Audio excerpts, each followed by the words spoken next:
오늘 잠시 숨을 고르고 우리 자신에게 질문을 던져보는 시간을 가져보면 어떨까요? 매일같이 바쁘게 돌아가는 세상 속에서 당신은 진정으로 행복하십니까? 우리가 그토록 열렬히 추구하는 성공과 부, 명예의 끝에는 과연 무엇이 기다리고 있을까요? 오늘 우리는 인류 역사상 가장 지혜롭고 가장 부유했으며 가장 큰 권력을 누렸던 한 남자의 이야기를 통해 이 질문에 대한 답을 찾아보고자 합니다. 그의 이름은 바로 솔로몬 왕입니다. 그는 세상 모든 사람이 꿈꾸는 모든 것을 손에 쥔 인물이었습니다. 하지만 그의 영혼 깊은 곳에서는 채워지지 않는 공허함의 메아리가 울려 퍼지고 있었습니다. 이 이야기는 단순히 오래된 종교 경전 속 이야기가 아닙니다. 이것은 오늘을 살아가는 우리 모두의 이야기이며 우리 마음속 깊은 갈증에 대한 이야기입니다. 이 이야기가 당신의 마음에 작은 울림을 준다면 하나님의 은혜가 당신을 통해 다른 이에게도 흘러가도록 이 영상을 공유해 주십시오. 당신의 작은 나눔이 누군가에게는 새로운 희망의 씨앗이 될 수 있습니다. 구독과 좋아요를 통해 이 귀한 말씀이 더 널리 퍼져나갈 수 있도록 함께해 주시면 감사하겠습니다. 주님의 이름으로 여러분의 삶에 평안과 축복이 가득하기를 기도합니다.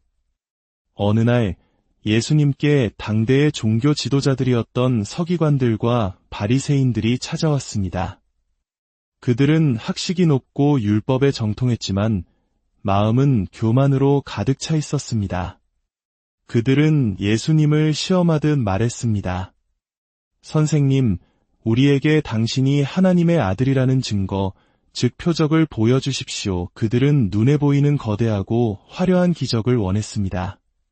하늘에서 불이 내려오거나 바다가 갈라지는 것과 같은 극적인 사건을 기대했을 것입니다. 그러나 예수님께서는 그들의 마음속 의도를 꿰뚫어 보시고 이렇게 대답하셨습니다. 악하고 음란한 세대가 표적을 구하나 선지자 요나의 표적밖에는 보일 표적이 없느니라. 요나의 표적. 그것은 무엇을 의미할까요? 구약시대의 선지자 요나는 하나님의 명령을 어기고 도망치다가 큰 물고기 뱃속에 들어가 사흘 밤낮을 지냈습니다. 그는 그곳에서 죽음과 같은 어둠을 경험한 뒤 다시 육지로 나와 하나님의 뜻을 전했습니다. 예수님께서는 바로 요나의 이야기를 통해 자신의 죽음과 부활을 예고하신 것입니다. 인류의 모든 죄를 짊어지고 십자가에서 죽으시지만 사흘 만에 죽음을 이기고 다시 살아나실 가장 위대한 표적을 말씀하신 것이죠. 그리고 예수님은 이어서 의미심장한 말씀을 덧붙이십니다. 심판 때에 남방 여왕이 일어나 이 세대 사람을 정죄하리니 이는 그가 솔로몬의 지혜로운 말을 들으려고 땅끝에서부터 왔음이거니와 솔로몬보다 더 큰 이가 여기 있느니라. 솔로몬보다 더 큰 이. 세상의 모든 지혜와 부와 권력을 가졌던 솔로몬. 그보다 더 위대한 존재가 지금 당신들 앞에 서 있다는 선언이었습니다. 오늘 우리는 바로 이 솔로몬의 삶을 통해 예수님께서 왜 자신을 솔로몬보다 더 큰 이라고 말씀하셨는지 그 깊은 의미를 탐구해 보고자 합니다. 첫째, 솔로몬은 지식을 추구했습니다. 성경은 솔로몬의 지혜가 동방의 모든 사람의 지혜와 이집트의 모든 지혜보다 뛰어났다고 기록합니다. 그는 식물학, 동물학, 건축학 등 당시의 모든 학문에 통달했습니다. 그의 지혜에 대한 명성은 온 세상에 퍼져나갔고 수많은 사람들이 그의 지혜를 듣기 위해 찾아왔습니다. 이 모습은 오늘날 우리 사회와도 참 많이 닮아 있습니다. 우리 한국 사회는 세계적으로도 유례없는 교육열을 자랑합니다. 더 좋은 대학, 더 높은 학위, 더 많은 자격증을 얻기 위해 밤낮으로 경쟁합니다. 지식이 곧 힘이고 성공의 열쇠라고 믿기 때문입니다. 하지만 솔로몬은 이 모든 지식의 정점에서 무엇을 느꼈을까요? 그는 전도서에서 이렇게 고백합니다. 지혜가 많으면 번뇌도 많으니 지식을 더하는 자는 근심을 더하느니라. 세상의 모든 지식을 쌓아도 우리 영혼의 근본적인 질문, 나는 누구인가? 어디서 와서 어디로 가는가? 에 대한 답을 찾지 못한다면 그 지식은 결국 우리에게 더 큰 공허함과 번뇌만을 안겨줄 뿐입니다. 우리의 이성은 죄로 인해 어두워져 지식만으로는 하나님께 나아갈 수 없습니다. 사탄은 바로 이 어두워진 마음을 이용해 우리가 진리를 보지 못하도록 눈을 가립니다.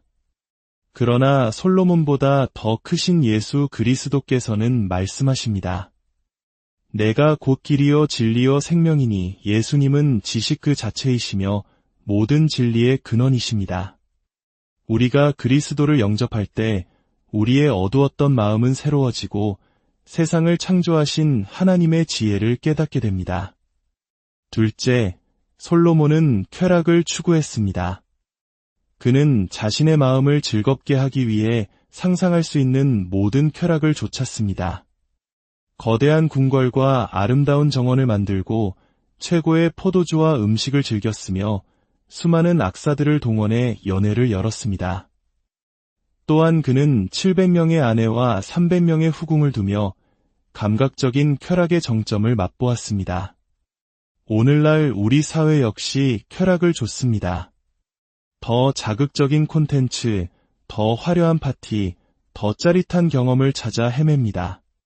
하지만 그 끝은 어떻습니까? 잠시의 즐거움이 지나가면 더 큰 허무함과 갈증이 찾아오지 않습니까? 솔로몬은 이 모든 쾌락을 다 누린 뒤 이렇게 탄식했습니다. 헛되고 헛되며 헛되고 헛되니 모든 것이 헛되도다. 마치 터져버리는 물거품처럼 세상의 쾌락은 결코 우리의 영혼을 만족시킬 수 없다는 것을 깨달은 것입니다. 그러나 솔로몬보다 더 크신 예수 그리스도 안에 참된 기쁨이 있습니다. 성령님께서 우리 안에 거하실 때 세상이 줄 수 없는 초자연적인 기쁨이 우리 마음속에서 샘솟기 시작합니다. 이 기쁨은 환경이나 상황에 좌우되지 않습니다. 고난 속에서도 평안을 누리게 하고 역경 속에서도 감사를 고백하게 하는 놀라운 힘입니다. 셋째, 솔로몬은 부를 추구했습니다. 그의 부는 전설적이었습니다. 매년 그의 왕국으로 들어오는 금의 양만 해도 수십 톤에 달했고 그의 궁궐에 있는 모든 그릇은 순금으로 만들어졌습니다. 그는 인류 역사상 가장 부유한 사람이었습니다. 돈이면 무엇이든 할 수 있다고 믿는 시대, 우리는 부를 행복의 척도로 여기며 살아갑니다. 더 많은 돈을 벌기 위해 건강도, 관계도 희생합니다. 하지만 솔로몬은 그 막대한 부의 정상에서 무엇을 보았을까요? 그는 재물이란 날개가 돋아 독수리처럼 하늘로 날아가 버리는 것이라고 말했습니다. 예수님께서도 말씀하셨습니다. 사람의 생명이 그 소유에 넉넉한 데 있지 아니하니라. 세상의 재물은 우리가 이 땅을 떠날 때 단 하나도 가져갈 수 없습니다. 오히려 재물에 대한 탐욕은 우리 마음을 병들게 하고 하나님으로부터 멀어지게 만듭니다. 그러나 솔로몬보다 더 크신 예수 그리스도 안에는 영원한 부요함이 있습니다. 그분은 우리를 위해 하늘의 모든 부요함을 버리고 이 땅에 가난하게 오셨습니다. 우리로 하여금 그분의 가난함으로 말미암아 영적인 부요함을 누리게 하기 위함이었습니다. 그리스도 안에 있는 자는 용서의 풍성함, 은혜의 풍성함, 그리고 영원한 생명의 풍성함을 소유하게 됩니다. 넷째, 솔로몬은 권력을 추구했습니다. 그는 당대 최강의 군사력과 외교력을 바탕으로 막강한 제국을 다스렸습니다. 주변의 어떤 나라도 감히 그의 권위에 도전하지 못했습니다. 사람들은 더 높은 자리, 더 큰 영향력을 갈망합니다. 권력을 통해 자신의 존재를 증명하고 싶어 합니다. 하지만 그 모든 권력의 정점에서 솔로몬은 깨달았습니다. 이 모든 힘과 영광도 결국은 바람을 잡으려는 것과 같이 헛되다는 것을. 예수님께서는 우리에게 가장 근본적인 질문을 던지십니다. 사람이 만일온 천하를 얻고도 제 목숨을 잃으면 무엇이 유익하리요? 세상의 모든 권력을 손에 쥔다 한들 단 한 번뿐인 우리의 영혼을 잃어버린다면 무슨 소용이 있겠습니까? 그러나 솔로몬보다 더 크신 예수 그리스도께서는 모든 권세 위에 뛰어나신 분입니다. 그분은 죽음의 권세를 깨뜨리시고 부활하셨습니다. 그분께는 하늘과 땅의 모든 권세가 주어졌습니다. 우리가 그분을 믿을 때 우리는 죄와 죽음의 권세에서 해방되어 하나님의 자녀가 되는 권세를 얻게 됩니다. 지식, 쾌락, 부, 권력. 솔로몬은 세상이 줄 수 있는 모든 것을 다 가져보았지만 그 끝에서 남은 것은 깊은 허무와 절망뿐이었습니다. 그는 심지어 하나님을 위해 역사상 가장 웅장하고 아름다운 성전을 지었지만 하나님과의 인격적인 만남이 없는 종교 행위만으로는 영혼의 만족을 얻을 수 없었습니다. 그의 인생 여정의 마지막에 이르러서야 솔로몬은 진정한 결론에 도달합니다. 일의 결국을 다 들었으니 하나님을 경외하고 그의 명령들을 지킬지어다. 이것이 모든 사람의 본분이니라. 결국 인생의 참된 의미와 목적은 창조주 하나님을 경외하고 그분의 뜻대로 살아가는 것에 있다는 것을 깨달은 것입니다.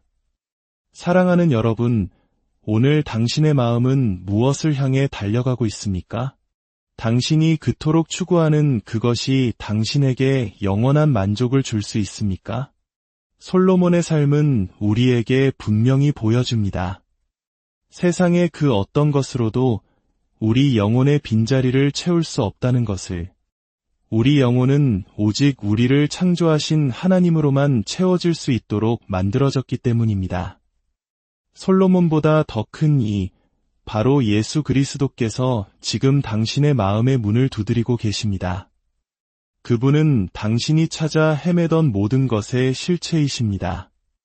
참된 지혜, 참된 기쁨, 참된 부요함, 참된 권세가 바로 그분 안에 있습니다.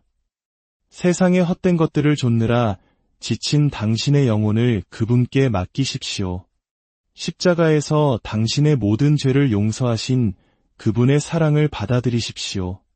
당신의 삶을 그분께 드릴 때 당신은 솔로몬이 평생토록 찾았으나 결코 얻지 못했던 진정한 평안과 만족, 그리고 영원한 생명을 얻게 될 것입니다.